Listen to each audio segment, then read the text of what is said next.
अस्सलाम वालेकुम नाज़रीन, अवां ॾिसी रहिया आहियो प्रोग्राम इसहाक़ कोलाची सां गॾु। जीअं त नाज़रीन पाण प्रोग्राम हार्ट इशूज़ में कंहिं न कंहिं इशू खे हाईलाइट कंदा आहियूं। अॼु पाण पाकिस्तान ऐं इंडिया जे रिलेशन जे हवाले सां ओवरव्यू वठंदासीं ऐं उन सां अलावा पाण डिस्कस कंदासीं, डिबेट कंदासीं त पाकिस्तान ऐं इंडिया जा जेके रिलेशन्स आहिनि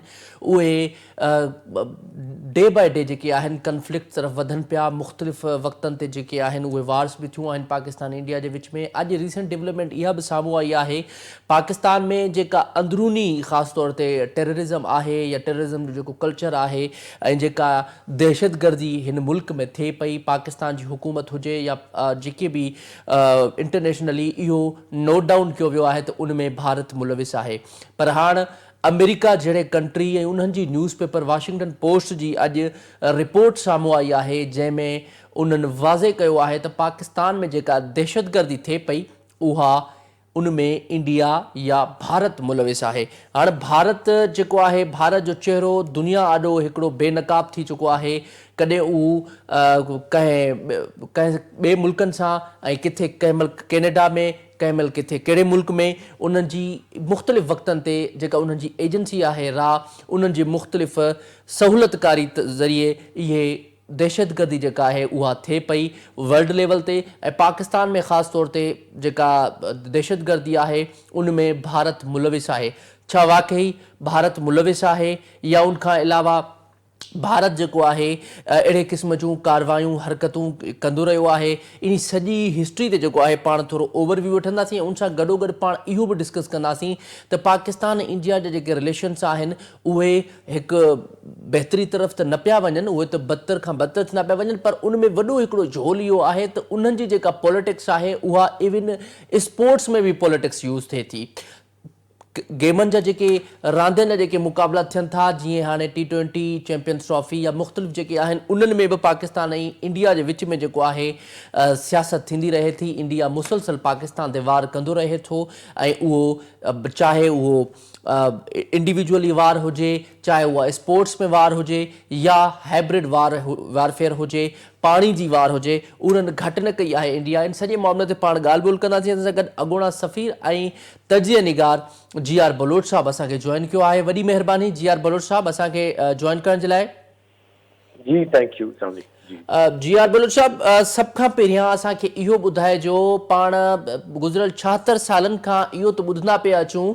त पाकिस्तान में जेका दहशतगर्दी थिए पई उन में भारत मुलविस आहे, पर हींअर भारत ऐं अमेरिका जे जेके तालुकात आहिनि उहे बि बहितर आहिनि। उन जे बावजूद बि इंडिया जी न्यूज़पेपर वाशिंगटन पोस्ट में एॾी वॾी रिपोर्ट साम्हूं आई आहे। इट मीन्स अमेरिका इहा जेको आहे तरदीद कई आहे या ॿुधायो आहे त जेका बि पाकिस्तान में दहशतगर्दी थिए थी पई उन में भारत मुलविस आहे। तव्हां छा चवणु चाहींदो उन हवाले सां?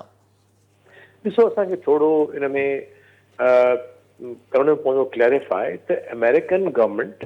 ऐं अमेरिकन मीडिया ॿ मुख़्तलिफ़ एजेंसीज़ आहिनि। हुते काफ़ी इंडिपेंडेंट मीडिया आहे जंहिंजो ताल्लुक स्टेट जी पॉलिसी सां कोन्हे को।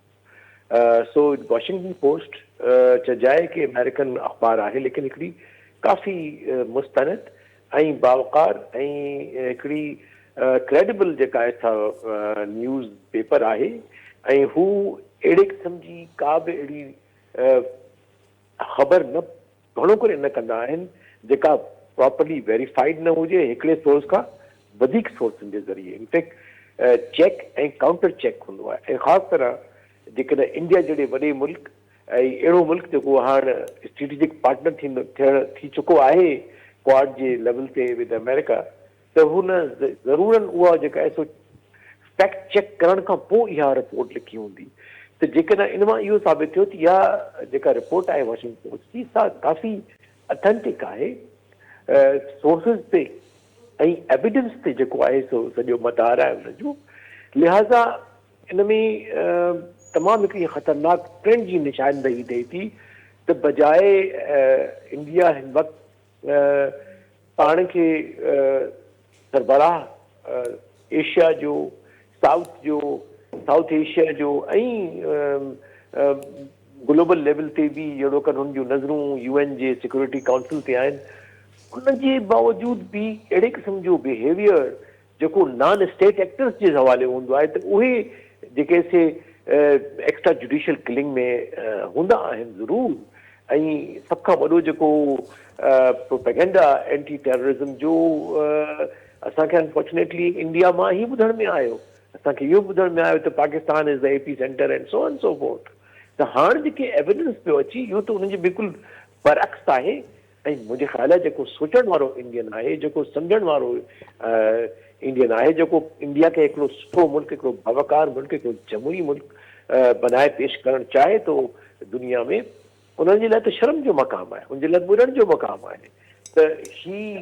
जेके करतूत आहिनि उन्हनि जे असल जेके कर्ता धर्ता जिन्हनि हींअर टियों दफ़ो पावर में आया आहिनि, डंडे सां, ज़ोर सां, नफ़रत सां, बेसिकली नफ़रत जी सियासत सां अॻिते आया आहिनि। सो हिकिड़ी तमामु तमामु कोताही वारी ॻाल्हि आहे, तमामु हिकिड़ी कमी वारी ॻाल्हि आहे, बावक़ार वारी ॻाल्हि कान्हे का। I think India will take many years to behave like a proper civilized state, जेका हिते बि मुल्क जे अंदरि बि, मुल्क या ॿाहिरि बि, असां हुनजी ॿाहिरि त आहे ई सियासत, मतिलबु जेको अंदरूनी त असां हिनजी जेकी दहशतगर्दी ॾिठी हुई, ॿुधी हुई कश्मीर में ऐं ॿियनि नंढनि मुल्कनि में जेको आहे, जिते माइनॉरिटीज़ आहिनि उन्हनि खे कंहिं तरह सां मारियो वञे थो, कंहिं तरह सां क्रिश्चियन्स आहिनि, जूस आहिनि, उन सभिनी खे हिकिड़ो सेकेंड क्लास सिटीज़न तौर ते ट्रीट कयो वञे थो। पुलिस उन्हनि सां कोऑपरेट कोन थी करे जेकॾहिं कंप्लेन करणु वञनि था। सो तमामु हिकिड़ी ॾाढी अफ़सोस जी ॻाल्हि आहे। अच्छा जी भरूच साहब, तव्हां पाकिस्तान इंडिया जे रिलेशन्स ते थोरो असांजे नाज़रीन खे ओवरव्यू ॾियो। 76 सालनि खां इहो कॉन्फ्लिक्ट हले थो पियो ऐं इहो ख़तमु थियण जो को नालो निशान आहे। पाड़ेसरी मुल्क आहे, अगरि इहे पाड़ेसरी मुल्कनि जो पाण में खणी इतिहाद न थिए, खणी सिर्फ़ु जेका ई जेको उन्हनि जो माइंड सेट आहे इंडिया जो, या जेको एक्सट्रीमिज़म जो जेको हिकिड़ो उन्हनि जो आइडिया आहे, अगरि उहो ख़तमु थी वञे त पाकिस्तान खे या इंडिया खे स्ट्रेटजिकली केतिरो बेनिफिट थींदो? डेफिनेटली इहो ई मां हमेशह पंहिंजे तव्हां सां गुफ्तगू में चवंदो रहंदो आहियां, ॿियनि बल्कि खे कॾहिं मां कंहिंखे चयो त what is wrong with south Asia. पूरी दुनिया जा ख़िता पाण में गॾिजी विया आहिनि, इंटरडिपेंडेंस आहे, मार्केट्स जो फ़ाइदो वठनि था हिक ॿिए जे, हिकिड़ो एज़ ए ख़ितो मथे उभरनि था। ऐं ॿी ॻाल्हि, इहो तारीख़ मां एविडेंस मिले थो, ऐं तमामु जेके इंटरनेशनल रिलेशन्स जा ॻाल्हि ते मुकमिल तरह सां मुतफ़िक़ आहिनि त को बि मुल्क अकेलो नथो तरक़ी करे सघे। इट इज़ ऑलवेज़ जेके ख़िता आहिनि उहे जेके आहिनि से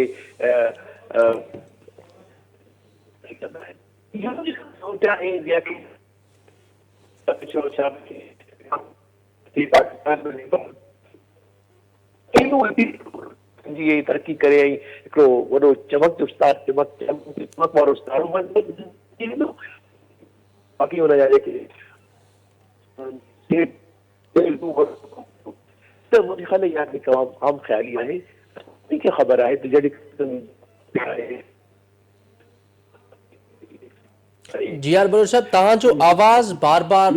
कनेक्ट सही न पियो थिए, नेटवर्क प्रॉब्लम आहे। I think we will try once again.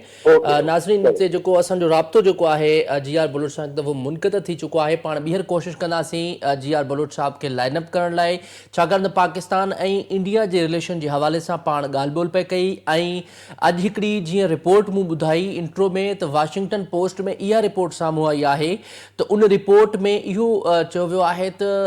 Bharat जेको आहे उहो मुलविस आहे। पाकिस्तान में जेके दहशतगर्दी जूं एक्टिविटीज़ थियनि पियूं उन में भारत जी एजेंसी रॉ, उनखां अलावा भारत सिधो सौ मुलविस आहे। ज़ाहिरा अमेरिका जी न्यूज़पेपर वाशिंगटन पोस्ट में एॾी वॾी ख़बर आहे ऐं उहा ईअं without evidence, without verification, Zahira इहो त न हूंदी, वेरिफिकेशन हूंदी, उनखां अलावा एविडेंस हूंदो प्रॉपर। आफ्टर दैट ज़ाहिरा इहो हिकिड़ो जेकॾहिं एॾी स्टेटमेंट उन्हनि ॾिनी आहे, उन स्टेटमेंट खां पोइ त ज़ाहिरा हिकिड़ो क्लियर मैसेज आहे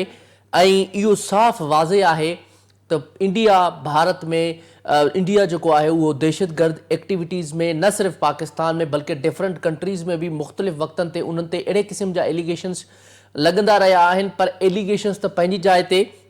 हींअर त जेका वाशिंगटन पोस्ट जी रिपोर्ट साम्हूं आई आहे, इट मीन्स इहा सिधो सौ टारगेट करे थी पई ऐं सिधो सौ एविडेंस बेस्ड आहे उन में यकीनन इहो चई सघिजे थो त भारत जेको आहे उहो मुख़्तलिफ़ वक़्तनि ते पाकिस्तान में दहशतगर्द एक्टिविटीज़ खे सपोर्ट कंदो रहे थो, दहशतगर्द एक्टिविटीज़ कंदो रहे थो, पंहिंजे मुख़्तलिफ़ वक़्तनि ते जेके क़त्ल गारत थिए पियो उन में बि भारत ज़ाहिरा मुलविस आहे ऐं पाण इन ते ई ॻाल्हि ॿोल्हि कंदा पिया अचूं ऐं मुख़्तलिफ़ प्रोग्रामनि में बि पाण इहो डिस्कस पिया कंदा अचूं त पाकिस्तान ऐं भारत जो जेको रिलेशन आहे उहो मुसलसल 76 सालनि खां हिक ॿिए जे अॻियां कन्फ्लिक्ट ज़ून हले पियो, कॾहिं बॉर्डर ते उहे अटैक कनि पिया त कॾहिं जवाबी जेके कारवायूं आहिनि उहे पाकिस्तान जूं ज़ाहिरा जेके फोर्सिस आहिनि उहो पंहिंजो सेल्फ डिफेंस पंहिंजो हक़ इस्तेमालु कनि था ऐं उहो न सिर्फ़ु बल्कि पॉलिटिक्स में बल्कि उन्हनि जो जेको हिकिड़ी एक्सट्रीमिज़म आहे उन्हनि जो जेका इहा वेड़ करण वारी हिकिड़ी आदत आहे उहा बल्कि स्पोर्ट्स में बि यूज़ थिए थी। हिकु दफ़ो ॿीहर असांखे जी.आर. बलोच साहब जॉइन कयो आहे, वॾी महिरबानी हिकु दफ़ो ॿीहर जी.आर. बलोच साहब जॉइन करण जे लाइ। जी.आर. बलोच साहब तव्हां पंहिंजी ॻाल्हि कंटिन्यू कजो, छा पिया चवणु चाहियो तव्हां? जी, मां अर्ज़ु पियो कयो त इहा साउथ एशिया जी हिकिड़ी बदकिस्मती आहे त हिन वक़्तु साउथ एशिया जो सभ खां वॾो मुल्क जेको आहे सो अहिड़े ताक़तनि जे हवाले आहे जेके नफ़रत जी सियासत में बिलीव कनि था, जेके तक़सीम जी सियासत में बिलीव कनि था, जेके बेसिकली डेमोक्रेसी ऐं डेमोक्रेटिक वैल्यूज़ में बिलीव ई नथा कनि। हू सिर्फ़ु हिंदुत्व, नेशनलिज़म ऐं डिस्क्रिमिनेशन ऐं माइनॉरिटीज़ के सप्रेशन जी पॉलिसी ते ही कारबंद आहिनि। ऐं जेका सभ खां वॾी ख़राबु ॻाल्हि जेका थी आहे गुज़श्ता 15-16 सालनि खां जॾहिं खां वठी आई आहे पावर में बीजेपी, त उन्हनि पंहिंजो स्टेट इंस्टीट्यूशन खे क्रिमिनलाइज़ करे छॾियो आहे, कम्यूनलाइज़ करे छॾियो आहे ऐं हिंदुत्व जो ज़हर उन में विझी छॾियो आहे, पंहिंजी जुडिशरी में, पंहिंजी फौज में, पंहिंजी मीडिया में, पंहिंजी बिज़नेस में, which is very, very dangerous for India itself. वॾो मुल्क आहे, डाइवर्स मुल्क आहे, कोई शक न आहे त हिंदू खणी मेजॉरिटी में हुजनि, लेकिन विदिन हिंदूज़ भी ज़ात पात एतिरी घणी आहे। सो मूंखे ईअं लॻे थो त ही जेके इहे एलिमेंट जेके हिन वक़्तु पावर में आहिनि, पावर जे नशे में आहिनि, उहे हिकु वक़्तु ज़रूरु इहो ईंदो जो उनखे ख़बर पवंदी थी जो कुझु बि उन्हनि पे कयो सो न सिर्फ़ु ॿियनि मुल्कनि जे लाइ जेको आहे सो हाइकार हुयो, बट उहो उन्हनि जी पंहिंजी संधी समाज जे लाइ ख़राबु हो, उन्हनि जी पंहिंजे मुल्क जे लाइ ख़राबु हो, उन्हनि जे पंहिंजी डेमोक्रेटिक वैल्यूज़ जेके वधण वारा हुआ उन्हनि खे हिननि पाण रिटार्ड करे छॾियो आहे। सो मुंहिंजे ख़्याल ही बज़ात ख़ुदि इंडिया लाइ जेको आहे सो नुक़सानदा आहे। अहिड़े क़िस्म जी पॉलिसी उन्हनि जी credibility as a country, credibility as a system तमामु जहिड़ो कर मायूस कुन थी वई आहे। तव्हां पाण ख़बर हूंदी त कैनेडा मां उन्हनि जो सॼो हाई कमिश्नर ऐं सॼी जेका एम्बेसी तिन खे बेदख़ल कयो वियो छाकाणि as a person of non Greta because they were all involved in the extrajudicial killing of the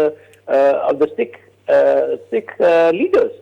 So it's a very, very sad situation. G R. Baloch साहब इहो ॿुधाइजो त ही इंडिया खे आख़िर कंहिंजी सपोर्ट हासिल आहे? उहे इहो जेके दहशतगर्दी कारवायूं करे थो आख़िर छो थो करे? हू इसराइल ॿियो छो थो बणजणु चाहे? हिकिड़ो इसराइल दुनिया में इनफ आहे जेको क़त्लो गारत करे थो या जेको बेॾो ज़ुल्म ऐं ज़्यादतियूं करे थो, पर इंडिया बार बार उहा कोशिशूं छो थो करे? कॾहिं पाकिस्तान में अटैक करे थो त कॾहिं कैनेडा में अटैक करे थो। बिल्कुलु इहा मुमासिलत जेका आहे सा तशबीह जेका आहे सा काफ़ी हद ताईं दुरुस्त आहे त होॾां मिडल ईस्ट में हिकिड़ी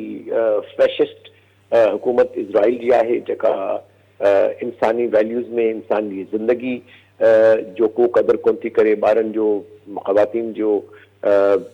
बेगुनाह माण्हुनि जो, साॻी तरह सां अनफॉर्चुनेटली उहे ई लेसन जेके आहिनि से लर्न कया आहिनि। उन्हनि जी काफ़ी सारी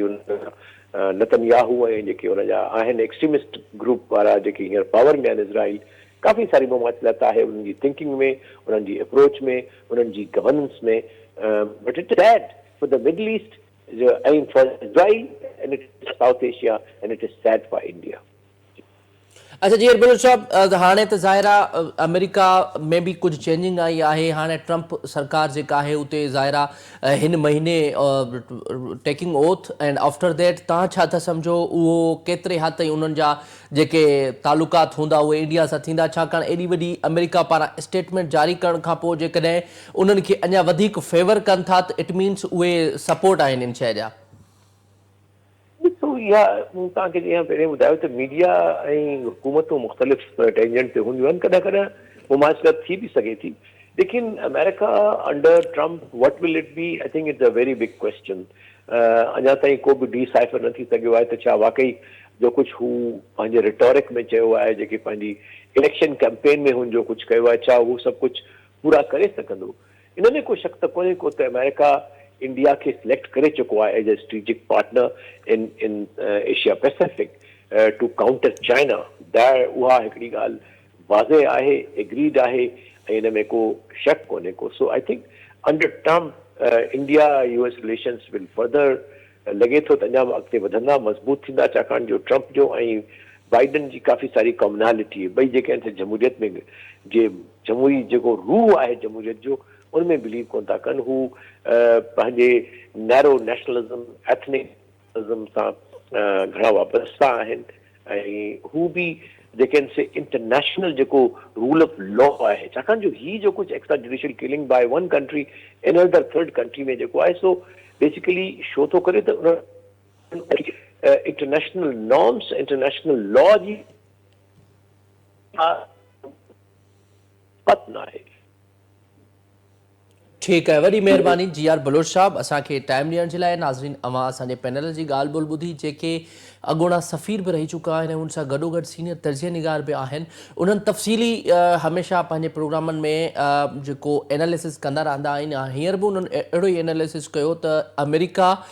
जेको आहे उहो इंडिया खे सिलेक्ट करे चुको आहे फॉर स्ट्रेटजिक पार्टनरशिप, ऐं ज़ाहिर आहे इहा एॾी वॾी रिपोर्ट बि अॼु साम्हूं आई आहे। उन ते बि हिन वक़्तु ताईं पाकिस्तान जी हुकूमत ऐं उनखां अलावा उन्हनि जो रद्द अमल पंहिंजे साम्हूं न अची सघियो आहे। वधीक ॾिसिजे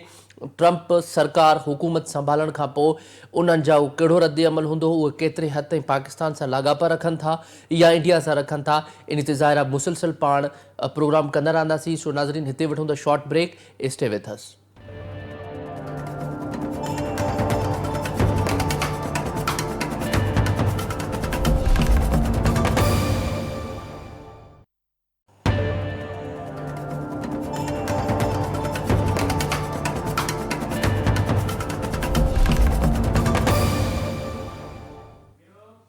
वेलकम बैक नाज़रीन। प्रोग्राम में अवां खे हिकु दफ़ो ॿीहर भली कार चऊं था। जीअं त नाज़रीन पाण प्रोग्राम में डिस्कस करे रहिया हुआसीं त पाकिस्तान ऐं इंडिया जा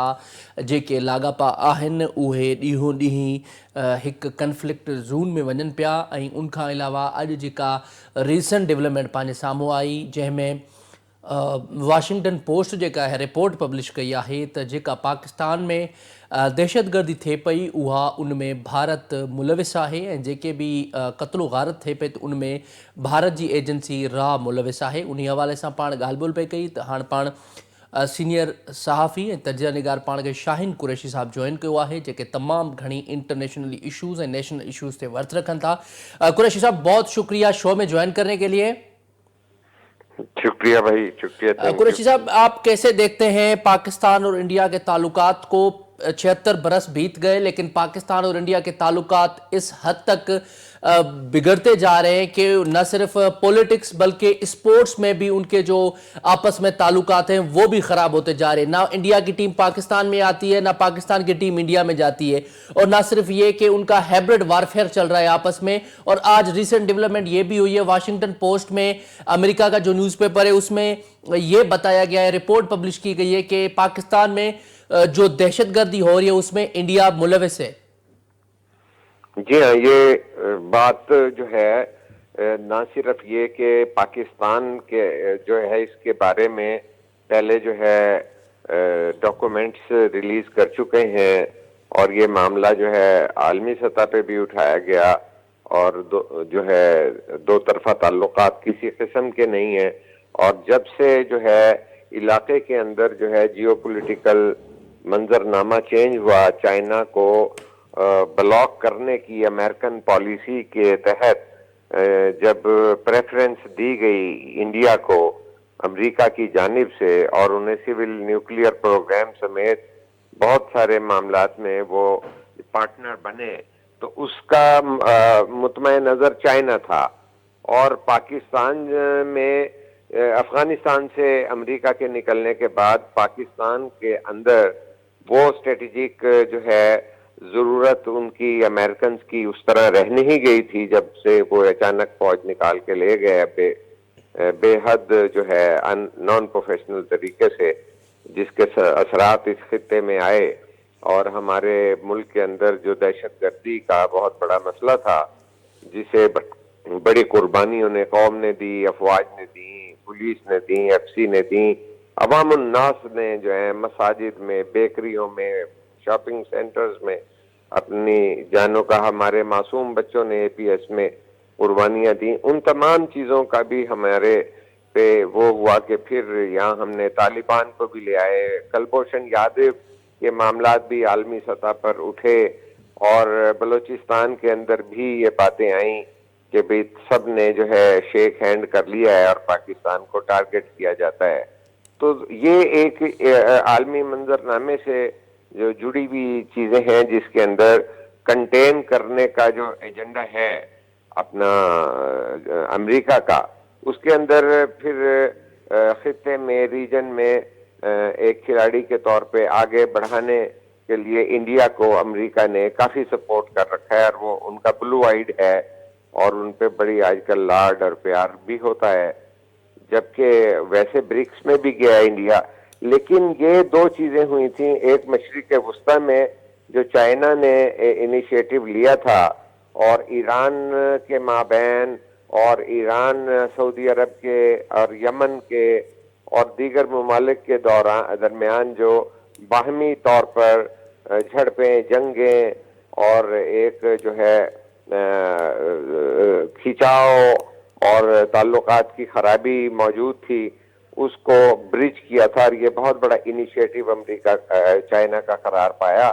کہ جب روس اور سعودی عرب کے درمیان بھی معاملات طے پا گئے، یمن اور سعودی عرب کی لڑائی بھی ختم ہوئی اور بہت ساری چیزیں ہوئیں، تو اس کے بعد یہ گریٹر اسرائیل کے معاملات جو ہیں پھر ہمارے سامنے اب آئے ہیں کہ مشرق وسطی کے حالات میں بھی عدم توازن ہو گیا ہے، اور وہاں پہ بھی چائنا کو کنٹین کرنے کے لیے اور مشرق وسطی میں چائنا کا رول جو ہے اسے روکنے کے لیے جو ہے امریکہ کا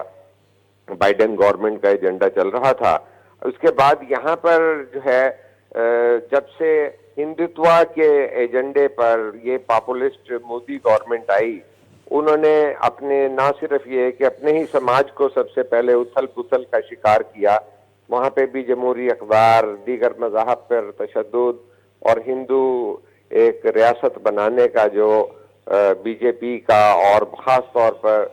واجپئی کا ایجنڈا تھا، اس نے جو ہے انڈین معاشرے کے اندر ایک سیکولر معاشرہ اور ایک جو ہے اقلیتوں کے لیے راستے تنگ کیے، مسلمانوں کے لیے کیے، منی پور وغیرہ میں عیسائیوں کے لیے کیے، دلت وغیرہ جو طبقے ہیں نظر انداز ہوئے ان کو کیے، کشمیر کے اندر قبضہ کر لیا جو کہ کتنا تاریخی ارینجمنٹ چل رہا تھا، اور اس کے اندر جو پاپولسٹ گورنمنٹ تھی ٹرمپ کی اس کی اشیرباد بھی شامل تھی اس ایجنڈے میں، اور ہمارے اپنے وہ لوگ جو طالبان کو واپس لے آئے جو ہے بانی ہے پی ٹی آئی، اور وہ لوگوں کا فوکس فارن پالیسی پہ اور ان چیزوں پہ نہیں تھا۔ آپ کو یاد ہوگا کہ جب انڈیا کے اندر کشمیر کے اندر انڈیا نے کشمیر کا سٹیٹس چینج کیا 370 وغیرہ پہ، تو یہ کہتے تھے کہ میں کیا کروں، حملہ کر دوں ان پر۔ تو وہ states affairs, foreign affairs, international affairs جو ہمارے پہلے ایجنڈے میں جمہوری حکومتیں جو چھوٹی موٹی آتی بھی رہیں اور ان کو پلٹا دیا جاتا تھا، تو بی بی شہید کی یہ جو ہے پڑوسی ممالک کے ساتھ تعلقات کی بات ہوتی تھی کہ we can change every thing, لیکن ہم اپنے ہمسائے تو نہیں بدل سکتے، اپنا ملک اٹھا کے کہیں اور تو نہیں لے جائیں گے۔ تو وہ پھر راجیو گاندھی کا جو دور تھا اس میں نارملائزیشن ود انڈیا اور کانفیڈنس بلڈنگ کی اقدامات ہو رہے تھے کہ ہم اپنے کشمیر سمیت تمام تنازعات کو باہمی بات چیت سے حل کر لیں گے. لیکن اس وقت جو ہے ہماری اسٹیبلشمنٹ نے ان کے خلاف تحریک شروع کر دی بے نظیر کے کہ وہ تو انڈیا کو سکھوں کی لسٹیں دے رہے ہیں اور یہ کر رہے ہیں. اور یہ ایک جو اس وقت کا ہمارے جو ہے اسٹیبلشمنٹ کے اندر ہاکس بیٹھے ہوئے تھے جو اینٹی انڈیا اور پولیٹیکل معاملات نہیں رکھتے اس پر گلوبل، جبکہ پیپلز پارٹی کی تاریخ یہ ہے کہ پیپلز پارٹی میں ذوالفقار علی بھٹو نے پاکستان کو بنگلہ دیش کے بننے کے بعد جو ہے انٹرنیشنلی انگیج کیا، مڈل ایسٹ میں کیا، عالمی سطح پر اسلامی بلاک بنایا، نیوکلیئر جو ہے ایک جو ہے انیشیٹو لے کے اس کے اندر اپنے آپ کو ایک اقوام عالم میں یا مسلم بلاک کے اندر ایک اپنی سیاسی افادیت اور اہمیت اور مسلم امہ کی جو ہے جو اسلامی کانفرنس، اور اس میں تو یہ کرنسی بھی بنانے کی بات ہوتی تھی اسلامی بلاک کی، اور اوپیک کے ذریعے تیل کی طاقت کا جو مڈل ایسٹ میں تھا اس پہ بھی انگیج کیا. وہ پولیٹیکل شخصیت تھی لیکن بدقسمتی سے آئین بنانے والے اس جمہوری پروسیس کو ضیاء الحق کی آمریت میں دفن کر دیا گیا، اور ان کو آج جو ہے عرصے کے بعد ان کے قتل کو عدالتی قتل قرار دیا گیا. تو خارجہ امور اور ہمارے یہ رہے ہیں ملٹری اسٹیبلشمنٹ کے ہاتھ میں، جو کہ ہونا نہیں چاہیے. پاکستان جو ہے یہ اب سیکھ چکا ہے کہ اب یہ جب سے گلوبل ولیج بنی، کولڈ وار کے دور ختم ہوئے، تو اب جو ملکوں کے سربراہ ہوتے ہیں وہ ڈائریکٹر مارکیٹنگ ہوتے ہیں. اچھا قریشی صاحب، ابھی آپ کیا سمجھتے ہیں پاکستان میں اور تو مسلسل یہ جو انڈیا ہے وہ تو دہشت گردی مسلسل انڈیا کر رہا ہے، لیکن اس کے پیچھے کوئی ایسا کوئی سالوشن کے نہیں علاوہ ہے؟ کینیڈا کا بھی آپ ذکر کر دیں اس میں کہ کینیڈا کی حکومت کے درمیان بھی معاندانہ تعلقات انڈیا کے جی ہو جی گئے. بالکل سر، وہ میں نے انٹرو میں بتایا ہوا ہے کہ انڈیا جو ہے نہ صرف پاکستان میں بلکہ اوورال جو مختلف ممالک ہیں اس میں دہشت گردی میں ملوث ہے. لیکن کہ وہ میں پہلے جو آپ سے پہلے ایک تجزیہ نگار تھے ان سے بھی میں نے یہی سوال کیا تھا کہ انڈیا کی جو مودی سرکار ہے، اسپیشلی مودی ہے، وہ اسرائیل کا پرائم منسٹر نیتن یاہو کیوں بننا چاہ رہے ہیں جب امریکہ اور دیگر ممالک کہہ رہے ہیں کہ انڈیا دہشت گردی میں ملوث ہے، لیکن وہ پھر بھی باز نہیں آ رہا اور کوشش کر رہا ہے دہشت گردی پھیلانے میں اور خود کو ایک اسٹرانگ پاور دکھانے میں. آپ کیا سمجھتے ہیں اس کو کوئی بھی کہنے والا نہیں ہے، یا اس کے پیچھے کس کا ہاتھ ہے، کن کا ہاتھ ہے، کس کو سپورٹ حاصل ہے ان کو؟ یہ جو عالمی سطح پہ جو سیاست ہوتی ہے، یہ ممالک جو ہے نا اپنے ملکی مفادات کے تحت ہی چلتے ہیں. اب مارکیٹ کا کیپچر کیسے کرنا ہے، اپنا اثر و نفوذ اور اپنے مفادات کا تحفظ، کوئی کسی کا ہمدرد نہیں ہوتا. اب جب چائنا کو روکنے، کارنر کرنے، بلاک کرنے، کنٹین کرنے کے لیے امریکہ اپنی پریورٹی بناتا ہے تو اس کے تحت جو ہے نا وہ انڈیا کو آگے بڑھانے کا فیصلہ کرتا ہے. پاکستان کے لیے بھی پھر وہ یہ سوچتا ہے کہ پاکستان بھی اتنا پرو چائنا نہ چلا جائے تو ہمیں آج کل پرابلمز آ رہے ہیں. یہ جو ہمارے جو ہے بلاول صاحب نے ذکر کیا ہے کہ نشانہ اگر عمران ہے تو نہیں، اگر اظہار جو ہے عمران کی رہائی کی جا رہی ہے، اصل میں نشانہ ہمارے اور اسٹریٹجک معاملات ہیں، انکلوڈنگ ہمارے بیلسٹک میزائل اور دیگر معاملات، اور ہماری ایٹمی قوت کو انہوں نے دل سے کبھی تسلیم نہیں کیا، خاص طور پر جو نیا منظرنامہ بن رہا ہے. تو میں یہ سمجھتا ہوں کہ یہ معاملات جو ہیں اس تقاضا کرتی ہیں کہ پاکستان کے اندر ایک پولیٹیکل انگیجمنٹ باہمی طور پہ ہو تاکہ پاکستان کے اندر قومی اتحاد بنے اور ایک خارجہ پالیسی کی آؤٹ لائن جو ہے وہ پارلیمنٹ کے ذریعے تشکیل پائے اور جس کے اندر سارے سیم پیج پہ ہوں، جس میں Kashmir, normalisation of relationship with our neighbour countries, Afghanistan ہو گیا، بیچ میں جو ہے یہ انڈیا ہو گیا. اور آپ یہ دیکھیے گا کہ جب ہمارے جو ہے اقتصادی معاملات ہوتے ہیں، گیس پائپ لائن وغیرہ، تو ہمیں اس پہ دباؤ آتا ہے کہ کیونکہ جب آصف زرداری صدر تھے اور یوسف رضا گیلانی تو ہم نے گیس پائپ لائن کا ایک کام کیا ایران کے ساتھ، لیکن وہ راستوں میں چیزیں رکی رہتی ہیں جس سے ہماری اقتصادی جو ہے پیش رفت بھی ممکن نہیں ہوتی. اور جبکہ انڈیا کو وہ نیوکلیئر جو ہے پیس پروگرام میں سپورٹ بھی کر رہے ہیں، اور ہمارے لوگ جو ہیں سیاستدان وہ یہ پریشر تو نہیں ڈال رہے کہ بھئی انڈیا کے برابر ہمیں ٹریٹ کریں، ہمارے پہ یہ بندش جو سول نیوکلیئر پروگرام کی ہے اسے ہٹایا جائے. لیکن ہمیں یہ سمجھنا پڑے گا کہ پاکستان کی خارجہ پالیسی کا ایک نیا انداز لایا جائے. میں یہاں پر اپنے گزشتہ ایکسپیرینس کی ایک بات کروں گا. جب ہم نے چائنا کے ساتھ انگیج کیا اور پچھلی کانگریس سے پہلے 18ویں کانگریس کے وقت ہمیں چائنا کے سفارت خانے نے بھی اور بعد ہم آفیشلی وزٹ کیا جب اپنے چائنا میں, تو وہ دیکھیے ان کے کتنے تضادات ہوتے ہیں چائنا کے ساتھ. لداخ کے اور بارڈر کے تنازع تھے, لیکن وہ ہمیں یہ کہتے تھے صحافیوں کو, ایڈیٹرز کو, کہ دیکھیے آپ کو انگیج کرنا پڑے گا اقتصادی طور پر. جب تک آپ اپنی آزادی اور جو ہے خود مختاری اور جو ہے خود کفالت کی طرف پیش قدمی نہیں کریں گے تو جب تک آپ کو ان چیزوں کا کوئی فائدہ نہیں ہو سکتا ہے. تو ہم جب جو ہے ایک ایسی پالیسی اختیار کر لیتے ہیں جو نیشنل اسٹیٹ کی ہوتی ہے, جس کے اندر ہم کامیابیاں نہیں کما سکتے, تو آپ چائنا کو دیکھیں کہ انہوں نے اپنے بارڈر ڈسپیوٹ بھی جو ہیں انڈیا کے ساتھ سارٹ آؤٹ کرتے رہتے ہیں, اگرچہ ان کی بھی ہلکی پھلکی جنگیں بھی ہوئیں, تنازع بھی ہیں, اور اس میں انڈیا کو استعمال بھی کیا جا رہا ہے چائنا کی کنٹینمنٹ کے لیے, لیکن اس کے باوجود وہ انگیج کرتے ہیں ایک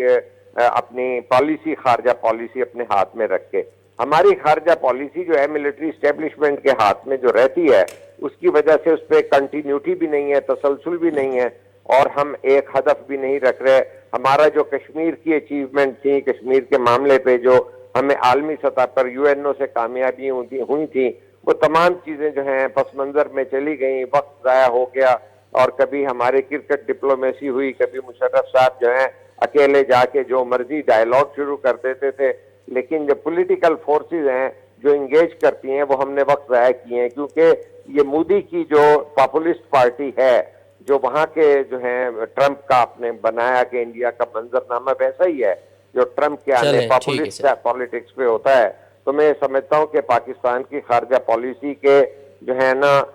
مین جو ہے ڈائریکشن, اس سمت کا جو ہے پاکستان کی پارلیمنٹ کے ذریعے جو ہے آگے پیش رفت کرنی چاہیے. چلیں ٹھیک ہے, بہت شکریہ شاہین قریشی صاحب ہمیں ٹائم دینے کے لیے. ناظرین, جیئं त अवां असांजे पैनलिस्ट शाहिन कुरैशी साहब जी ॻाल्हि ॿोल ॿुधी, तफ़सीली तौर ते उन्हनि ॿुधायो पाकिस्तान जॾहिं ख़ुदि मुख़्तारी, जीअं असांजे पैनलिस्ट बि ॻाल्हि कई, तजियो पेश कयो त जॾहिं ख़ुदि मुख़्तारी न हूंदी परॾेही पॉलिसी में, त ज़ाहिर आहे पोइ इहे प्रॉब्लम्स क्रिएट थींदा. ऐं पाकिस्तान ऐं इंडिया जो जेको इशू आहे उहो तॾहिं रिज़ॉल्व थी सघे थो जॾहिं कश्मीर जो मसइलो हल थींदो. कश्मीर जे मसइले खां बग़ैर पाकिस्तान ऐं इंडिया जा जेके रिलेशन्स आहिनि उहे जहिड़ा आहिनि ओढ़ा ई रहंदा, उन में का इम्प्रूवमेंट न ईंदी. हाणे इहो अञा आहे, इहो ॾिसी सघिजे थो त जेको हाणे